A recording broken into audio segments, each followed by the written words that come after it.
Hello everyone, and thanks for joining us at ICE 2025. I'm here with Gavin Isaacs, the CEO of Entain. Gavin, first of all, it's truly a pleasure to share a stage with you. Likewise. Someone that is probably one of the most experienced, successful, and diverse leaders of our industry. Truly. You've done things with just, like myself, you've spent time before me with lotteries, but then with gaming, with B2C, with B2B.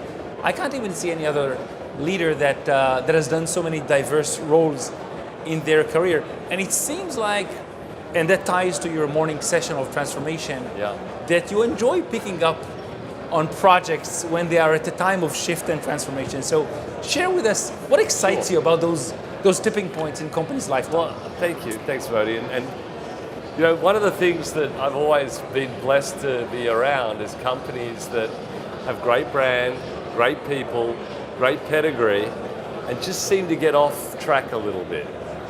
And so, in all the different companies we had, there was lots of lessons learned from the different things that go on.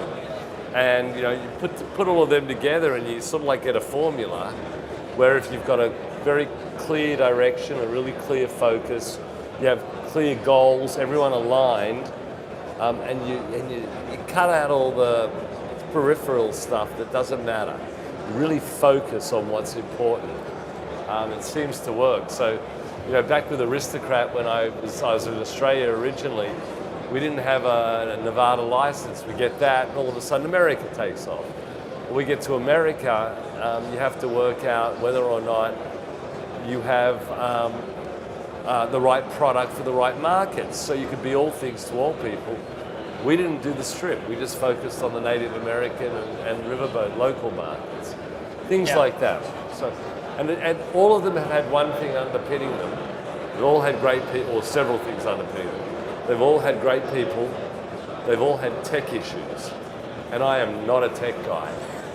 But it seems that seems to be the success you fix. And so let's break it down to a few areas. So we'll focus on people.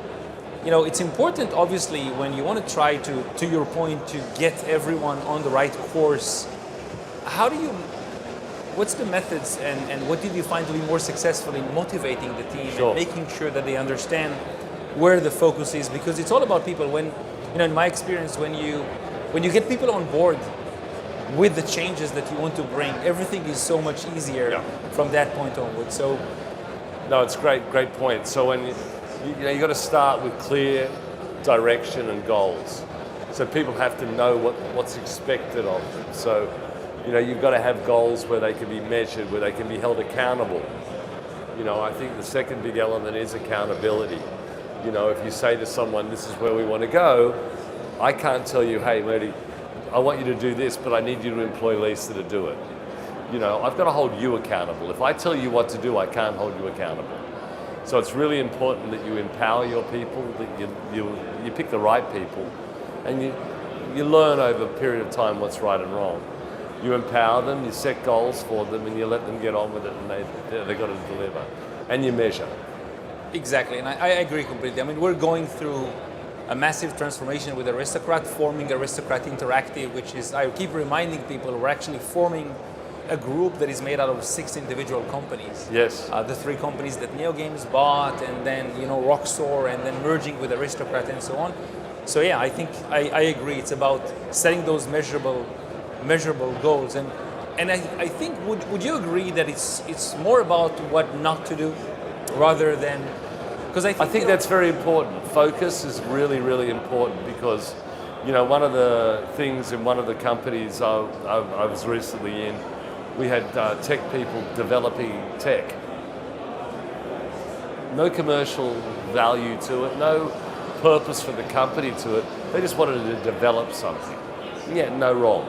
You've got to focus on what the company needs, what the customer needs, ultimately, and cut out all the other stuff. Just really do it well. That's been Aristocrat's core strength. Ever since I started with them, they make great games. The greatest games in land-based, they've always done that. And that's been their core and their focus. And when they seem to get in trouble, they seem to get off that track. Yeah, I I think you're right. I think we're bringing a lot of into that market and taking those games into action online. You have a very rich library. I look forward to Oh. seeing what you bring out. Absolutely, and focus is everything. And now with Entain, I mean, you've done roles in B2C and in B2B. What of the experience that you've had from B2B companies you think you're bringing into managing a B2C organization? And what advice would you have to companies like us supporting you?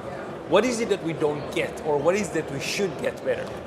Yeah, I think that, I don't know if, I haven't had a lot of experience in B2C, but the one thing in common between companies in B2B and B2C is that they're companies, they're made of peoples, they have plans, they have goals, they've got to deliver returns. So, you think about that.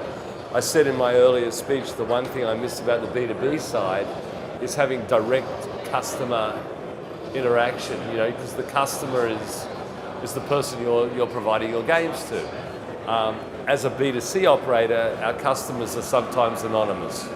We try to get to know them, we have millions of them, but you don't have that same interplay.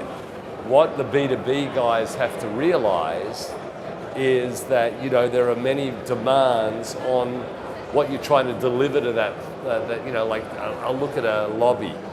I mean, you can have 5,000 games, you can get 9 on the lobby.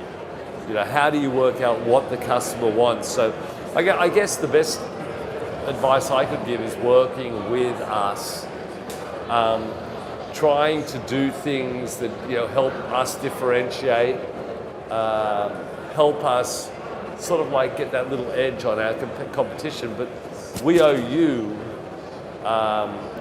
if we're going to do that, we have to be good partners as well.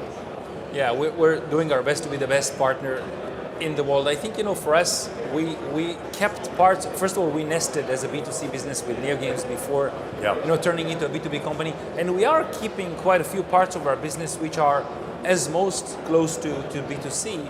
For example, we're doing managed services for lotteries in the US. We're doing managed services for gaming customers. And what I think it gives us, it was, you said, we should keep ourselves close to the players. 100%. Because if we have a part of our business that keeps close to the players, we can bring that knowledge, and the closer we can bring ourselves to what's going on your life when you wake up in the morning, we can be a better partner. So I think that's...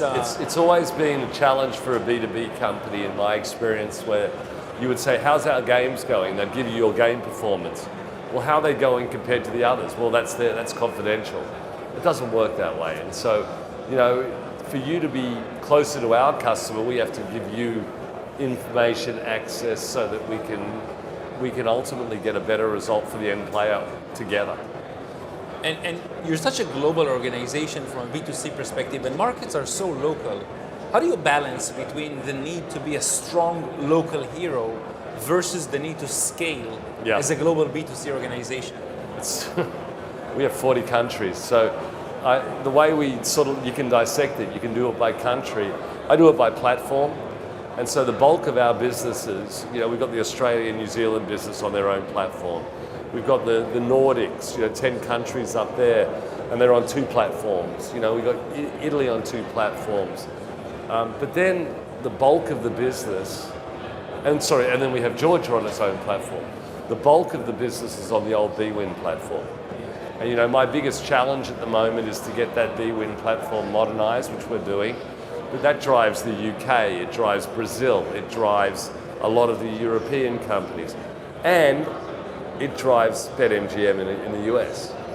So, it's a huge platform, it's old tech, but it was great.com. So we're in the process of making that really much more effective, giving the markets their own flexibility. So, it's very difficult to turn around to the Brazilian team and tell them they have to act the same way as the Latvian team. So, you've really got to have sort of like your own individual style, but they have to have overall common goal, common direction, common core values, very important, and that's the overall global culture you want to have. And then beyond that, you've got to have some local individuality.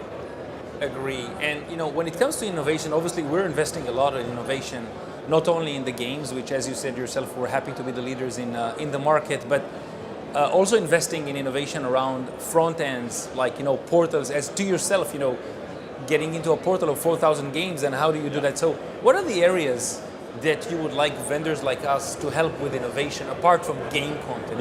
What areas you think our industry is really lagging behind in innovation? I think that's where you touched on it. If I look at the best, when you have a multi-jurisdictional platform, you ideally have APIs, then you have your UI and your UX. You can help us with the UI UX. I mean, I think that's it. Part of that is, I put up a diagram often where, you talk about a gaming platform and you have all the different aspects to it, whatever elements all plug in. And then there's one little corner over there that's casino content. It's a plug-in.